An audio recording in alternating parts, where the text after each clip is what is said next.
And with that Taric pick, you are expecting something that is pretty dive heavy in the top lane, because I think it works very well with those sorts of champions. I mean, if you have a Kled and you send him in with the Taric ultimate, you can stun off of that diver. It's very powerful. I think it's much worse with champions who are trying to kite and poke and this sort of thing.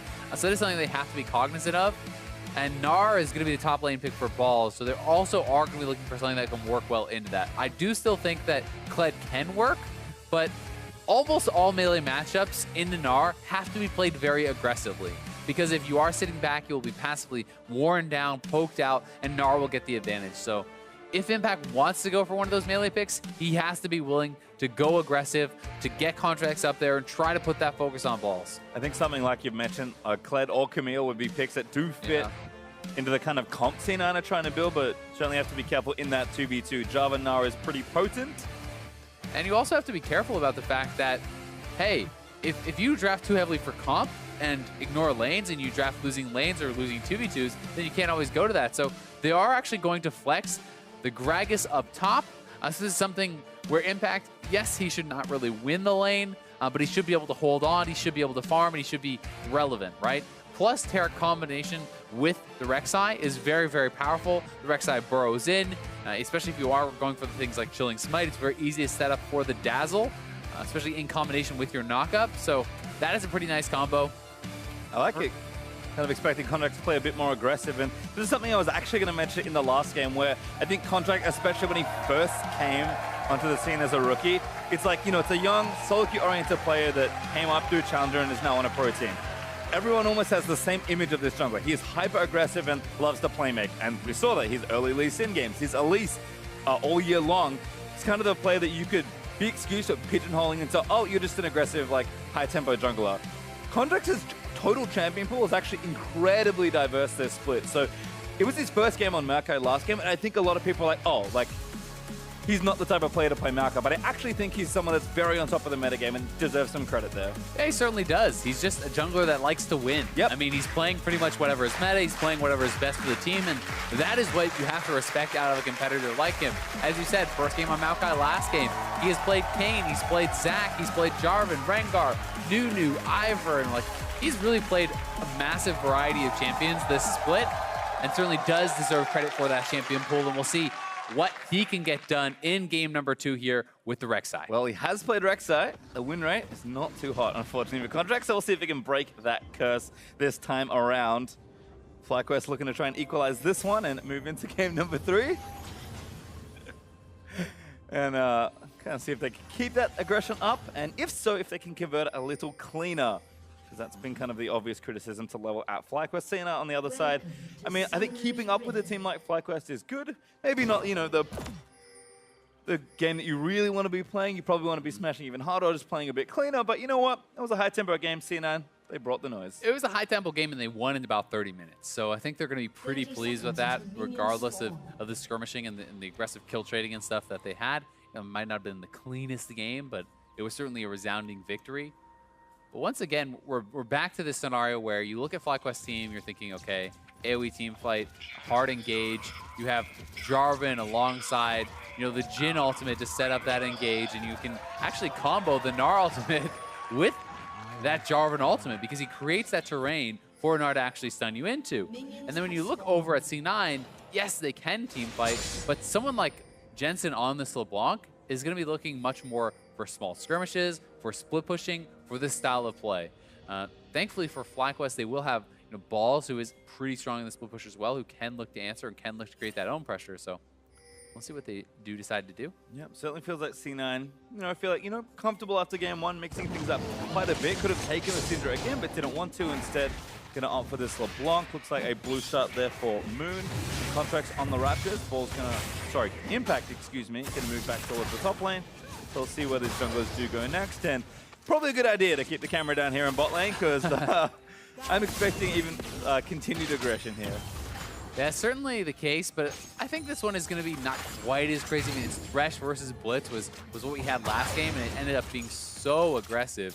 This is a lane with the Karma where you can try to poke out, you know, Smoothie, poke out Sneaky, but you can see the more defensive options that have actually been chosen here by Smoothie. He goes Wind Speakers, he goes Coin, so he's going to be able to kind of play this more passive style. where he is getting extra mana back from the coins that spawn. He's going to be able to kind of heal up and just try to play this as more of a farm lane since he's going into a Karma and doesn't necessarily want to brawl. You can see prepping those minions. No target to help execute, but easy enough here. Sneaky the last hit under the turret.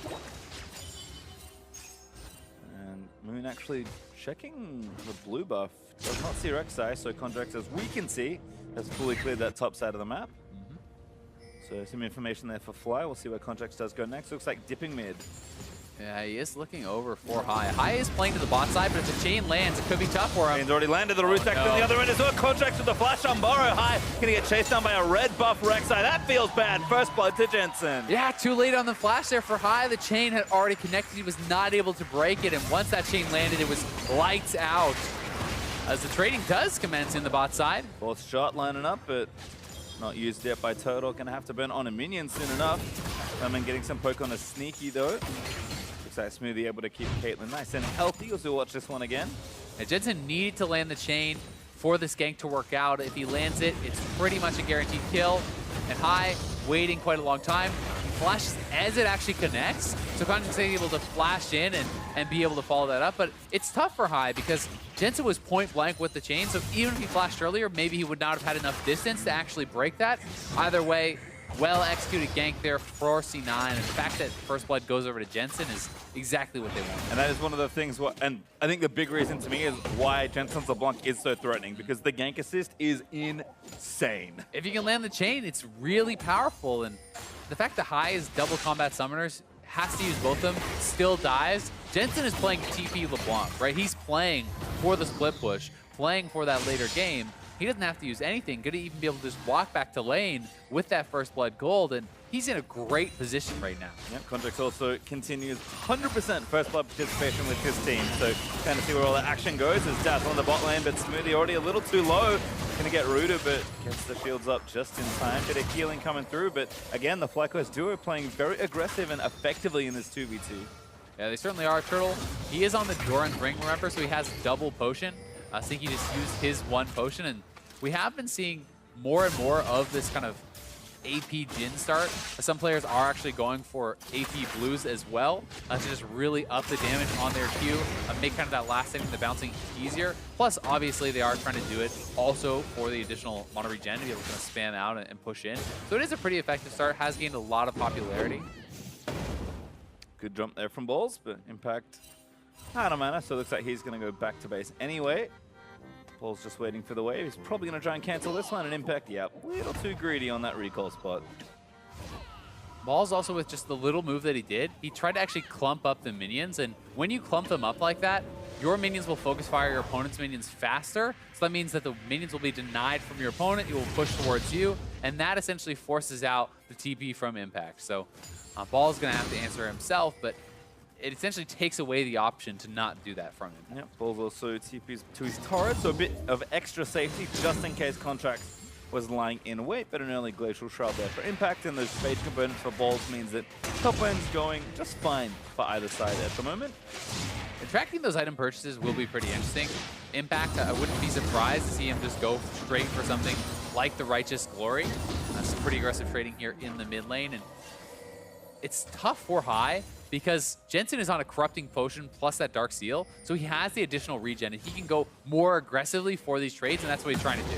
Shockwave actually on the Jensen, but Smoothie's here in the mid lane. Contract's also coming in for a revisit, and he gets the next kill. Smoothie with the flash dazzle stun there, so well done. 3-man collapse coming in. High with no summoners, no chance for him really to escape that one. And that was set up very well by Jensen and his aggressive trading. So excellent early game here from Cloud9. Yeah, Impact also keeping Meganar away. Ball's trying to trade, but a good body slam. Able to keep most of that damage off for now. And Impact's real goal here is just farm. If you can keep the experience even, if you can keep the farm even, you don't have to kill this guy. You don't have to pressure the turret. Here is the play again. High already relatively low. You can see Contracts coming over the wall. Smoothie looking for the stun. Flashes in to secure that, making sure there's no way out there for High. Nice play and a good roam from Smoothie. Once again, that trio for C9 continuing to apply pressure in the mid lane. And you can see the priority on upgrading this Nomad's Medallion. This is something that's used to be pretty atypical in pro play for supports to upgrade their gold generation item early on. But because the Nomad's Medallion gives you so much gold, I mean 40 gold for every single coin that actually drops, it's really worth getting it on that early base, even in pro play. And this is something that I certainly recommend you do for your solo queue games, because the amount of generation it actually gives you is insane. Like, you can have thousands of gold from this item easily in the course of a game. Just pick up those little coins, and there you go. 40 gold as Smoothie picks up one. Dazzle lands onto the lemon. No follow-up, though, with a potential trap. That nice little trade there as they get some good poke in onto the Karma. But again, just going to be a pretty heavy amount of farming here in that bot side of the track total, at least starting with a serrated Dirk. So I'm expecting one lethality item and that BF Sword for Sneaky, nice and standard as well. We've seen some Dust Blades, but mostly Ghost Blades into standard Jhin builds, so kind of curious to see what Turtle wants to do here. And I think, given the C9 frontline, he's probably going to go a more traditional build. Yeah, you would expect so. Though Rek'Sai is going Warrior, so he's not going to be like super tanky for a while. So there could be some merit to actually going for the lethality build. We'll see what he decides to do, but definitely wouldn't be surprised to see something like Ghostblade into IE, Rapid Fire, that sort of build too. Moon's here, Jensen trying to play it safe, but it's a 2v2. His contract's also here. In fact, he's going to start by knocking up Moon. Jensen trying to get an angle. Oh, long range Q lands, but look not at able the to follow up. damage. I mean, Contracts with the early Warrior did so much damage there. Ooh, Dazzle lines up just barely, but the root does finish onto the Tarek Smoothie low. As Jensen backing onto high, gonna miss that chain. Just gonna keep going. Yep, does get the double Q as High just keeps getting chunked. Shades of old LeBlanc, Azael. I mean, you just keep trading nonstop. High doesn't even have a refillable potion, let alone the corrupting, so he's always going to fall behind. Execution, elimination, Flash, but Contract's going to follow Ace in the hole. Not needed. Contract's able to get the kill. Turtle tried to block, but now he's in danger of getting dove. Bastion in onto Contracts as Exhaust comes in for Smoothie. Turtle flashes, but he's going to get stunned. An easy double dive there for C9. So well done there by C9. Starting with the chunk on Moon at mid lane. Contracts knows that Moon had to go back to base after that, so he can go to the bot side. He can play aggressively, knowing that there's not really much chance of Moon being there and being able to fight. And that was really well done, again, by Cloud9. And Jensen is carving out a pretty big advantage mid lane. It's very hard for High. He's actually having to spend a lot of gold on these potions. And Mono even again expends the shockwave to chunk down Jensen, who's probably going to have to play with a bit more respect at this point. I mean, well done by High. Is coming nose, so maybe not. Another 3v1 in mid lane. High's going to try and get out of here. He does have two sums. He can retreat up to the top side. Oh, Pyro Dazzle was nuts! High, goodbye. Jensen with a snipe. Oh, Jensen even able to dip in and pick up that kill. The three-man squad making another return. Has to be so frustrating for High, who despite these disadvantages had actually fought back and traded very well in the mid lane, maybe in a position where it gets stabilized, but again, Smoothie and Contract show up, put Jensen ahead, and Cloud9 is just getting so much done with these attacks on the mid lane. Yep, 20 CS up for Jensen, actually 25 in the lane right now. He's got 1,000 gold plus on High as far as total gold leads go, and Contracts has done so much hard work in this game, starting with that first blood kill to continue his 100% participation, now 3-0-2, and you can kind of tell why he wanted to get a bit more aggressive with his item build. Definitely so, and we'll see if he actually does decide to continue building aggressively, like going to something like a Black Cleaver, and that's likely going to be the case here as the Phage is picked up. I think it makes a lot of sense, as he is already snowballing and can be a really big damage threat for quite some time if you go into the second damage item. Well, certainly mid and jungle looking good for C9. They're up a huge amount of gold, actually. Honestly, everything's looking good. Yeah. I mean, Impact is holding pretty even in the top lane, has his Righteous Score completed, so we talked about his job is really just stay even. So you can check that off. Mid lane's going very well. Jungle is ahead. Bot lane is doing well. Everything is going C9's way right now. Yep, Jensen still getting chunked high. I mean, to his credit, is playing aggressively. Moon also back behind the lane, trying to get something done, but Jensen is going to drink his potion, take his blue, and surprise, surprise, Contract and Smoothie are back near mid lane. So Jensen, though, he's going to commit for this blue. Contract's going to tunnel back over. And that should be the buff delivered over. Jensen still pretty healthy with all those potion charges, actually scooping up the wave. Contract's doing extra special nice jungle leases today. Yeah, Jensen not going to be able to get that buff just yet, but we'll go back now, and Contract's very nicely holding for him. I was actually just trying to start the Grump as well. Do not do this to your junglers in solo queue. That is about as tilting as it gets. It's like, no, just hold it there for me, bro. I got to go get this mid lane wave real quick. I will take that blue buff 100 times out of 100. Didn't even have like a Cinder Hulk to help burn out some neutral damage. Just to actually sit there holding S on the keyboard. Yeah, feels bad. So, I mean, he's off to a pretty good start, so maybe happy to donate some additional time to Jensen as the Ocean Drake over to Cloud9. If the laning phase wasn't going well already, it's gonna be made even easier as Smoothie caught. But pretty tanky on the Taric and plenty of cooldowns to burn just in case, but just walks out pretty slowly back towards Sneaky. Yeah, that early Ocean is actually very effective. And when you're thinking, hey, Jensen's going to want to be in a side lane, split pushing, he's getting poked out by High, that could be very effective. And now, there's a 4-man squad down here. They're looking to set up the dive. Lemon, if he gets caught by this chain, probably going down. Might not matter, that damage is huge! Does go down to Jensen, the last Q weaves in. It's just too easy right now for C9. Yeah, no flash out there from Lemon. I guess just thought he was going down despite the fact that he had the summoner available, accepts his death, and C9 going to be pushing, looking to get some damage down on this turret. You can see Impact even roaming down to mid lane now, perhaps looking to make another play on High, who has just been the target of Cloud9 this whole game long. Turtle on a trap, takes a big chunk there from Sneaky. He's going to pressure down this turret. Lemon returning back from base. Moon is still here in the bot lane as well, helping clear out. Sneaky, taking a few too many turret hits, but Contract's back. Contract's looking. Another Dazzle lined up. The flash route is going to find Turtle. He needs a little bit more. The Ultimate Contract is enough, and just deal with it. As the flash does catch Moon, but no follow-up there for C9. Jensen, though, back down. Flashes Gunblades onto Lemon Nation. But Lemon's going to get out, burns the flash this time. Yeah, they do get their support out this time, but they lose Wild Turtle. The turret will certainly be going down, you have to think. And they are moving back towards mid lane, so Jensen will be able to pick up the wave. The red buff is being stolen away here by Contracts, and this is such a tough game to come back from for FlyQuest. And there's Sneaky with the turret. Cast a creep just around long enough. Sneaky grabs that last auto. Solo go for Sneaky. And 5,500 gold up for Cloud9. So we'll watch this one again. And here's the play again. They know they can go super aggressive because the Taric ultimate is available. Contracts simply waits till the summoner is used and then utilizes his ultimate to follow. Jensen looking for the play here. Perhaps thought Lemon didn't have his flash because he didn't use it on the previous one. But this one is respected and flashed away from there by Lemon as Jensen got a solo kill. Ouch. I mean, always a rough one, but I mean, Jensen had 3 kills already from not 1, but 2 different people roaming to his lane. So, I mean, it sucks for High, but you can't really blame him at this point. No, I mean, there's been so much attention on High. The roams have not really been matched. Here it is again. Look at that damage. He just gets deleted. Not really even much chance to actually use those summoners at all. Once the chain landed, he pretty much died 100-0. Yep. Ouch. And it's only going to get worse. I mean, that Gunblade's finished. Jensen going to swiftly move towards item number 2. And High with no real defenses to speak of just yet. Just with that Morello finished. And Cloud9 playing it very intelligently. Rotate the bot lane to top. You already took that turret. Have Impact simply continue to hold on the bot side as he has been doing. Yes, he is down on farm, but that is okay in this situation when you're winning on the rest of the map.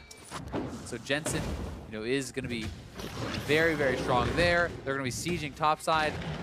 And really everything is going according to plan for Cloud9. And FlyQuest, you have to feel like you're getting a little bit towards the desperation time. They need to probably look for some sort of play, because if they just kind of passively bleed out this turret, they've already lost Rift Herald as well now. I mean, what can they do? I mean, High's getting aggressive on again. That's going to be a kill. Who's going to get it? Jensen. He wins the lottery this time. It's just brutal. I mean, look at these stats at 15 this game. He's so strong in this series, I believe that is probably. Whatever it is, it looks good. These are the kind of stats Jensen has been putting up all split long as he's looking to aggress onto this turret. Wild Turtle's getting 1v1 by Contracts. Contracts does have his ult if he doesn't need it. Actually just goes ahead and donates it back over to Jensen for kill number 6. Cloud9 are rapidly approaching a perfect game. I mean, at this point, you're starting to feel a little bit bad for FlyQuest as, I mean, they're diving almost the inhibitor turret. Oh my god, goodbye elimination. Oh, I'm gonna miss you. If you don't laugh, you're gonna cry, Pastry. I mean, this is looking pretty brutal for FlyQuest as they are getting utterly destroyed by Cloud9 in this game number 2. The Rift Herald just now going in. Not maybe the best time to summon it as High is actually back, but they probably can push for the turret anyway, and Sneaky is uncontested on the top side. He's gonna be knocking down that turret too. I think they're gonna tower dive. There's Contracts going in. Derek ulti out. Jensen looking for the stun, finds the route onto move from that chain. Contracts taking a little too much heat. Gonna have to be careful. Burrows goes in middle for a little while longer. Perfect game, Ruin high, grabbing the shutdown. Ruined, but they do get the turret, I believe. Ah, nope. Nope, not even that. Survived. All right. Balls uses TP there. Doesn't look like he's gonna be able to get too much. Hopping back over, looking for Jensen, diving straight under the turret. Jensen actually maybe getting 1v1 balls. Got the flashy flash boomerang, grabs the shutdown. That's back-to-back for FlyQuest. All right, we'll call Worth on that one. Balls TP's in, gets the shutdown. And looks like they'll be able to knock down a turret here too. But Impact is pushing on the bot side. They did lose their top turret as well. Mid lane turret almost knocked down. And FlyQuest is certainly massively behind. They need to make some plays. They need to have something happening here. Balls is strong right now, certainly ahead of Impact, but he can't afford to sit back. I mean, they'll take the trades, at least for FlyQuest. It's a good amount of gold being given over to the top half of the map. And Balls returning back down to that bot side for more split push action. To have 2 items finished for Sneaky though, the same is true for Jensen. And Smoothie didn't even go Ice Stone this game. Actually upgraded to the Speedy, whatever that's called now, Talisman of Ascension. Yeah, I think it makes quite a bit of sense going for the Talisman this game because they're so far ahead. Utilize this for dives. It's essentially a mini Righteous Glory. You already have the Righteous Glory on Impact there too. So that is going to be pretty strong for the engages, and they feel like they're in a position where they can force the fight, can look for the engages. And I think they're right. I think so too, and Impact has been notably absent from this game, partly because he's just been farming, which is all he really needed to do. So I'm excited for what a Talisman sped up Righteous Glory Gragas move looks like, because it'd be pretty comical to watch him move at breakneck pace towards FlyQuest carries. Never seen a Batman run that fast before. No, I have never. It's kind of like Bob, a fighting game character from Tekken. He's like really big guy. I'll trust your goes training and like some monastery forever, and he moves at like lightning speed. It's hilarious. Getting some lore from Tekken. There you go. It's gonna be. That's what I'm gonna think of when Impact rushes in towards, I assume, High or Wild Turtle. But oh, Wild Turtle still. All right, fine. Don't need the Caitlyn ultimate. We're gonna get stunned up. Also, Cena just diving with impunity. Ball's almost mega. Maybe they can make something happen. Oh, no! Tarek ulti is gonna come down. Wasn't really needed at the end of it all, but. No kills given over Cena. I'm going to take yet another turret. That's number 5. And you know what Impact is showing us this game? He's showing us a masterclass on how to let yourself get carried. When the rest of the map is winning, you don't have to do anything except stay alive, except farm, and he's been doing just that. Jensen diving deep and 20 minutes in. They are looking at this inhibitor turret. I'm not going to get it just yet. Still have mid lane tier 2 to knock down if they want to kind of complete the game in your more typical fashion, but just an overwhelming amount of advantages for C9. I mean, they fell back down to 8k ahead, now they're almost 10k ahead again, and Jensen is 1v1ing everyone. Yeah, Jensen is able to dive in, takes down Turtle, and is able to distort out, actually immune to that ultimate damage, and that has to be frustrating for Balls, getting CC'd up with the Mega Transform available. Not sure that they would have been able to pull off a play, but I mean, Shockwave was up, so maybe something happens. Maybe they can hit a Mega Gnar into a Shockwave and turn something around. You really do need that sort of combo. Like, you need to hit a J4 ultimate on multiple carries, Gnar ultimate onto the wall, then Shockwave them. Like, it has to be that or it's nothing. All right, some good news. Jensen missed the chain, so I lived this time around. Passive not proc, but Jensen still applying that pressure, and C9 looking at a very early Baron. I could tell you're a glass half full kind of guy. I didn't get one shot. Today is a good day. I mean, given what has transpired over the course of this game, I think that is certainly a victory for High. But C9 onto that Baron. FlyQuest will know, but they're going to try and force something, and C9 is going to take Spin ult. Moon's going to try and get in there. Oh, not going to get the steal. That means Moon is going to sacrifice himself for the attempt. Jensen follows through, finds one again, but a good shockwave from High. Might turn it back around. Tarek still dishing out heals as Contract looking to assassinate Orianna. Attempt successful. Ball still caught up. Finally, Mega Z crunches away, but Impact looking to follow up. Might have a play in mind. Body slam does land in after the flash. Sneaky able to take down Balls for that one. And Contract is daring Turtle to come fight him. I mean, Contract is comically strong. He is 4,000 gold ahead of Moon individually. Like, that is absurd. As Cloud9. Oh no, Turtle, not like this. Impact. Actually, it's Jensen gonna TP in for yet another kill. Just gonna collect again some more freebies. Goodbye. I like how Smoothie heals him before the TP goes through so he can pick up the assist. True KDA player there from Smoothie. We found it. It wasn't Jensen, it was Smoothie all along. Smoothie all along. As the Nexus turret's now under threat. This game has gotten well out of hand. C9 are going to end it very quickly, not even 23 minutes in, and this one's looking to come to a close. Yeah, I think they're going to be able to close this one out. Turtle is down. We'll see if they want to go that crazy forward, and they're deciding to make a safer call. Back off, knock down a second and hit, but Jensen now. Elimination chunked again. There's a kill. Jensen is picking up everything. 12 kills will make it. As C9 take yet another in here, but might as well keep going at this point. Baron Buff still up for 2 minutes, and the Super Minions will get there eventually. I mean, there's nothing to stop them. They even have the Ocean Dragon to give them some more regen to stay around. It's just one next turret remaining. They're looking to dive. In there. Tarek Ultimate going to come now for maybe one last time. Balls goes airborne, looks to hop in and gets a scoop back in onto Impact, but he's going to look to go down. Balls does Balls. Jensen still dominating. Trakekill going to come out as Impact will fall, but Cloud9 Nexus exposed. Art's going to look to take it. Wild Turtle trying to do what he can as Jensen is going to stalk back out from under the knockup by Job, and Lemon still the constant threat. Oh my god, Karma, I'm so sorry. Retribution has come this day. Lemonation's been picked on by this very fed LeBlanc. Cloud9 in record time going to sweep the series. 23 minutes in, knocking down the Nexus. 14, 1 and 5 for Jensen. I did not stutter. He dominated that game. And a monster performance out of Cloud9. This has got to be their most dominating series, all split. I think so. I mean, Jensen, there's just something about this man's LeBlanc. Things just go horribly wrong. I mean, I remember a playoff game a long time ago where Jensen set an individual kill record for a game on that very champion. And sure, the champ has changed since those times, but still showing that this is the snowball champion, and when he snowballs, this is what happens. And you've got to give credit to Smoothie and Contracts for how they snowballed that mid lane. Kai was, fine in the 1v1 for the most part, but he was getting picked on so heavily.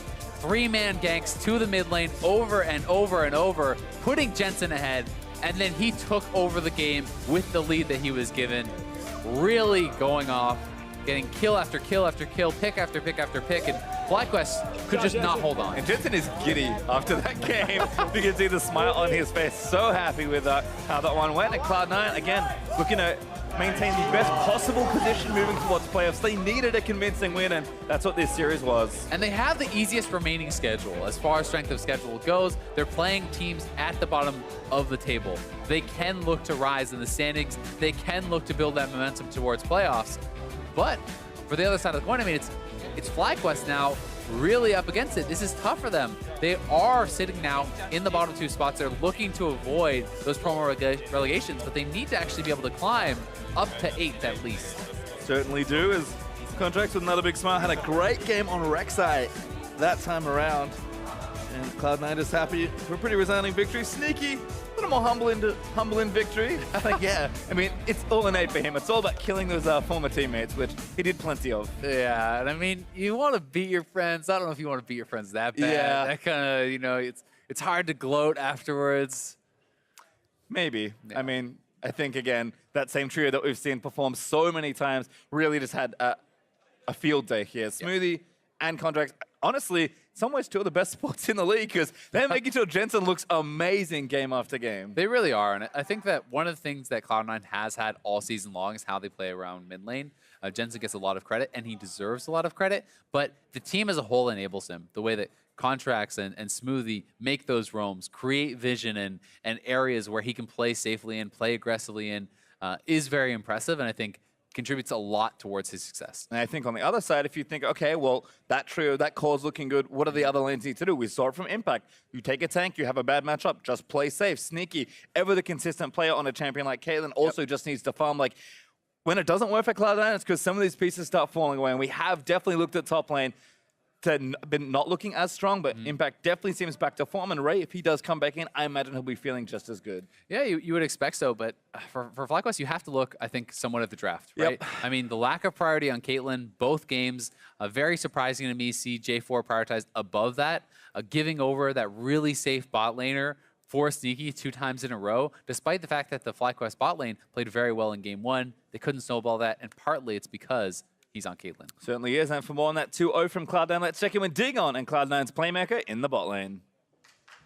Thank you very much. And I am joined by A-tier support Smoothie. Now, Smoothie, there was a lot of playmaking in game one. What makes you so deadly on playmakers?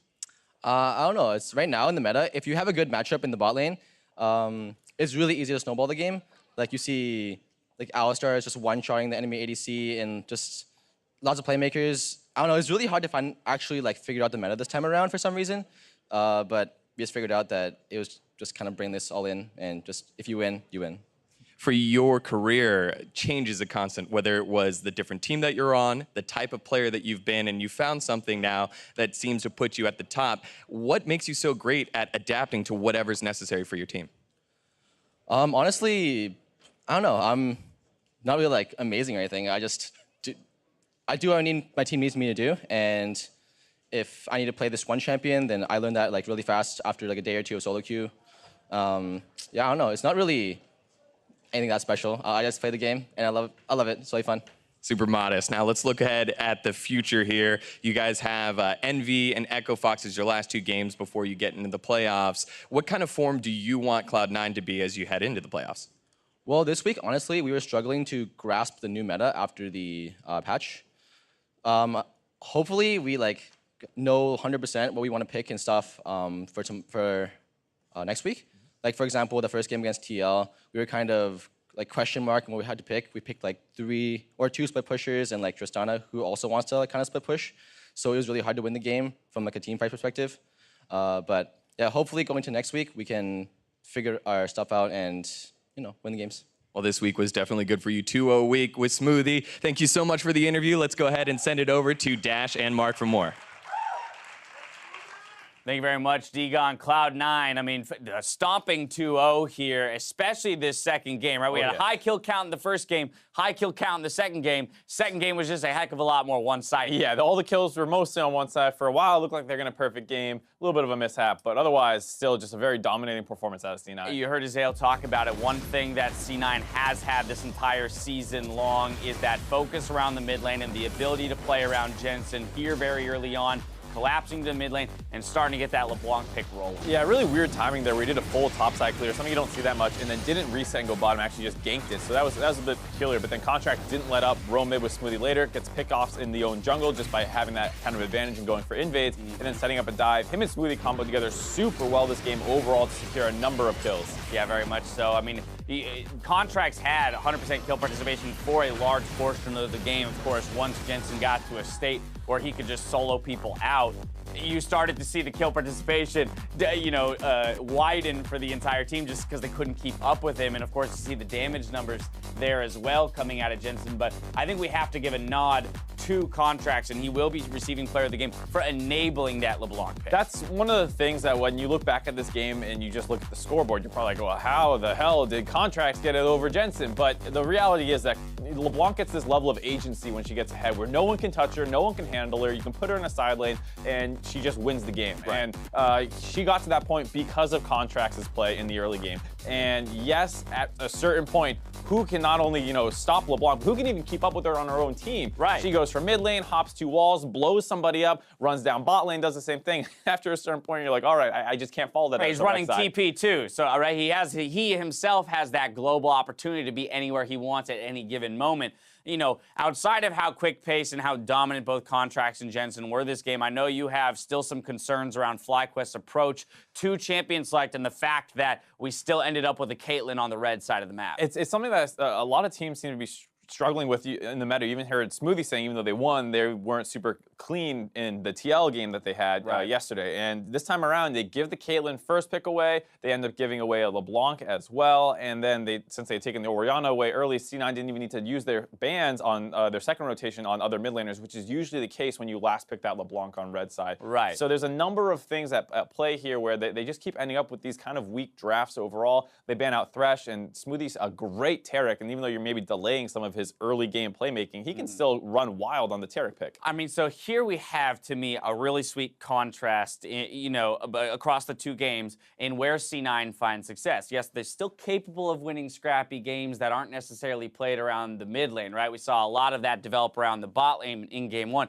But things just look so much cleaner for Cloud9 if it is around that mid lane. And it's something we criticize, that it is very kind of obvious when you play against C9. Get ready for them to snowball mid lane. Get ready for them to do that.